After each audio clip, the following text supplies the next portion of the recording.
Doctor గారు, periods టైంలో over bleeding అనేది ఇప్పుడు పెద్ద సమస్యగా ఉంది. సో ఓవర్ బ్లీడింగ్ ఎందుకు అవుతుంది, దానికి గల కారణాలు ఏంటి? సో అది ఏమైనా ప్రికాషన్స్ ఏమైనా ఉంటాయా? నార్మల్ మెన్స్ట్రల్ సైకిల్లో ఒక 3 days బ్లీడింగ్ అనేది కామన్.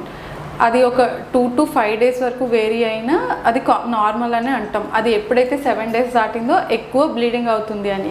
అలానే ఒక 80 ml 20 to 80 ml వరకు బ్లీడింగ్ అంటే అది నార్మల్ అని అర్థం. ఎప్పుడైతే ఆ బ్లీడింగ్ 100 ml దాటిందో అప్పుడు దాన్ని ఓవర్ బ్లీడింగ్ అంటాం.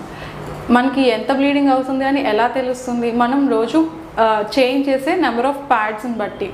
ఒక ప్యాడ్ కంప్లీట్గా సోక్ అయింది అంటే దాని అర్థం 5 ml ఆఫ్ బ్లీడింగ్ మనకి అయ్యింది అని. అది అలానే ప్యాడ్ సైజుని బట్టి, ఒకవేళ అది లార్జ్ సైజ్ ప్యాడ్ అయితే 10 ml వరకు బ్లీడ్ ఉందని. యావరేజ్ ఒక pad 5 to 7 ml of bleed వరకు అబ్జర్వ్ చేసుకుంటుంది. దీన్ని బట్టి మనం నెలసరప్పుడు బ్లీడింగ్ ఎంత అయింది అని